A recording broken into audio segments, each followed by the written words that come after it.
Hey, what up, guys? It's TLTV checking in for a quick review of Insecure Season 5, Episode number 8. You guys like, comment, subscribe. Let me know what you think down below in the comments. And also, as we're approaching the end of the season, let me know in the comments if there are any other series that you guys would like me to start reviewing next.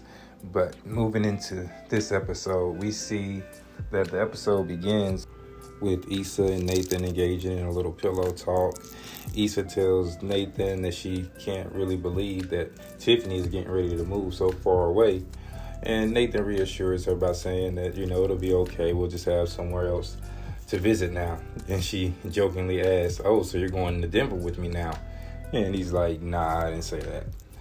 So moving forward, we see the two of them are getting dressed, and apparently the relationship has been progressing at a pretty smooth pace, because Nathan says that, he's noticing that he has a lot of clothes at Issa's house.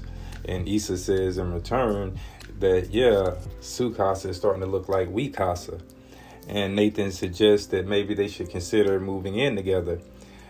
And Issa asks him if he thinks that they're ready for that. And he says he doesn't really know, but he knows that he likes waking up to her every morning and bringing her coffee. So they could also save some money by cohabitating. Not to mention Issa's sheets and pillows are apparently a lot nicer than Nathan's. So Issa thinks about it for a second and then agrees and says, okay, let's think about it.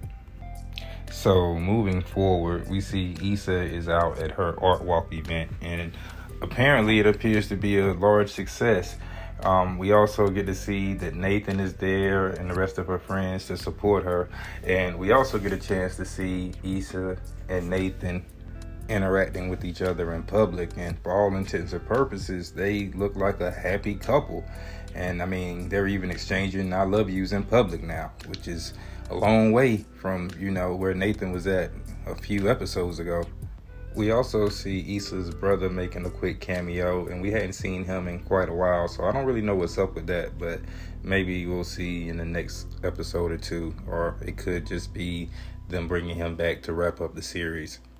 So moving forward, we see Issa and her assistant, and they bump into Crenshaw, and he's basically coming to make an apology and says that, he came at her the wrong way.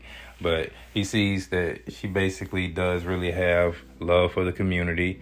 And ever since their little event together, he's had a lot of business come his way, and he's getting ready to open up a new store. And he tells her that he tried to throw some type of an event, and it basically ended up not working as well as he had hoped. And it was just a lot of red tape involved that he wasn't really aware of. And Issa says, there's a lot that goes into it. So Crenshaw goes on to say that he feels like they could really make some major moves if they teamed up together. And Issa is kind of surprised, like, you want to work with me? And he's like, well, I'm just saying, only if you want to, think about it, and he'll be around. So moving forward to the next scene, we see Issa getting ready for her infamous mirror monologue / rap performance.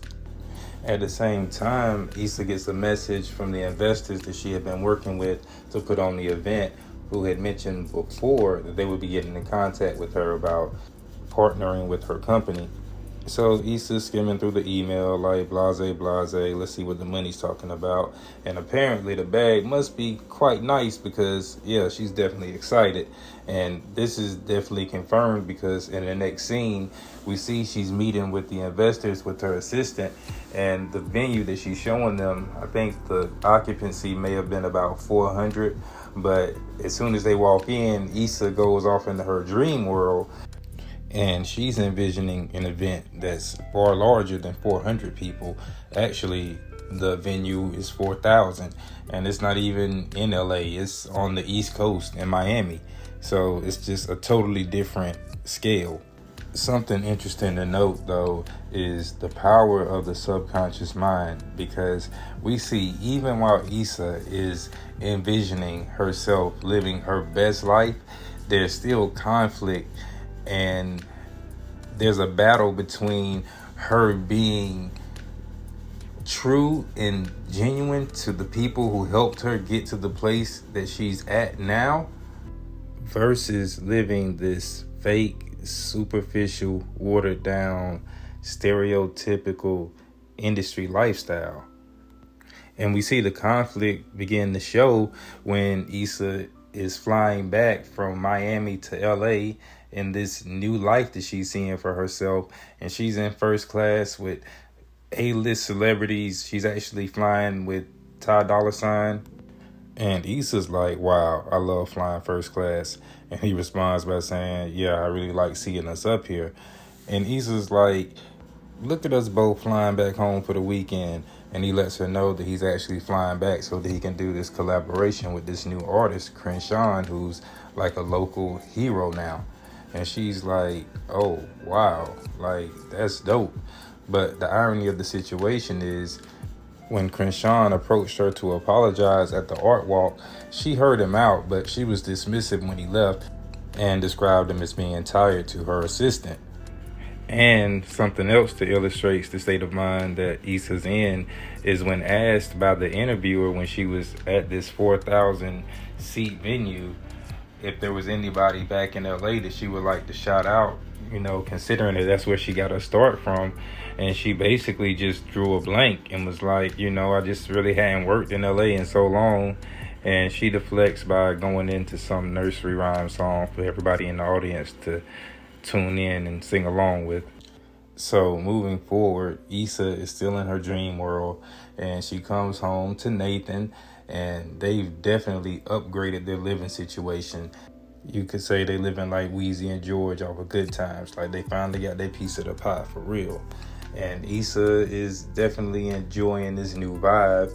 And she's asking Nathan, like, when did we move? And he was like, last year. You wanted to be closer to the office. And she's like, okay, like, you know, this could work. So this lovely daydream is interrupted when Issa gets the text from Crenshaw asking if they can link. So moving forward, the next scene, we see Kelly is with Molly meeting with her family, and she's actually in the process of helping Molly's parents organize and lay out their estate. And it should be understandable considering Molly's mother with her recent health scare, and considering the fact that both her parents are getting older in age, that it definitely makes sense to go ahead and handle these type of matters beforehand. So they're having the conversation, and it's a bit awkward, which is understandable considering that money is such a private subject that it can be a bit awkward to discuss finances sometimes. However, Kelly does a pretty good job of smoothing the situation over and making Molly's parents feel more comfortable overall. So moving forward, the next scene, we see that Issa decides to link with Crenshaw, but she's upfront from the beginning and tells him that she doesn't really see them working together in the future as being a good idea. And he disagrees and says that, you know, he's found a store that has a great event space in the back, and it could just really be a beneficial situation for the both of them, and they can pretty much do their thing in the community and continue to give back the way that they both want to do. So we see that Issa decides to go and visit the store with her assistant, and just like before, as soon as she walks into the venue, she goes into her dream world or fantasy reality, and she's envisioning what the situation could potentially be. And in this reality, everything has been a success. She's actually in the process of showing Crenshaw a second location that she thinks they could actually open up a new store. And Crenshaw mentions that they've only been open for a year. He doesn't really know if they can handle it.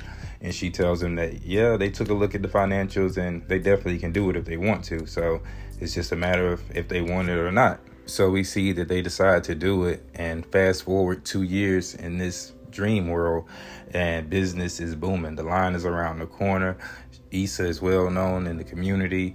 The mayor presents her with a key to the city and makes a Issa Wood Day within the city, and everything is good. And then we see Issa returning home to Nathan, and she's surprised that they're still living in her current apartment. So she asks Nathan, why didn't we get a larger place? And he reminds her that, you know, they basically have been on a budget. They're on that entrepreneur grind. And then Nathan goes on to congratulate her on being awarded with the Issa Wood Day. And as she's in the restroom, she couldn't really hear him. And ironically, when she turns around, it's not Nathan, but it's Lawrence who's standing behind her saying congratulations and that he's proud of her because, you know, she had a lot of choices and he just wants to congratulate her for choosing what was best for her. And now she's being rewarded for it. As he moves in to kiss her, she screams and snaps back into reality, obviously shaken from the whole thought process that she just had. Next, we see Molly is getting ready to leave from her parents' house, and she's having a moment in the car, obviously still bothered by the whole situation with her parents. I think the fact that their finances aren't a lot more organized at this point is really bothering her, probably amongst other things. And as she's crying, Torian calls her and is reminded that they have a date scheduled for tonight, but he can obviously tell that something's bothering her and asks if she was about to flake on him. And as much as she didn't want to, she tells him that she just had a really rough day with her family and she doesn't really think that she would be good company for tonight. So he's understanding, and we fast forward to Issa having another mirror monologue conversation with herself, and she's pacing back and forth, obviously stressing, and her reflection asks her, like, girl, why are you tripping? Like, didn't you see how good life is with Crenshaw? And she was like, yes, but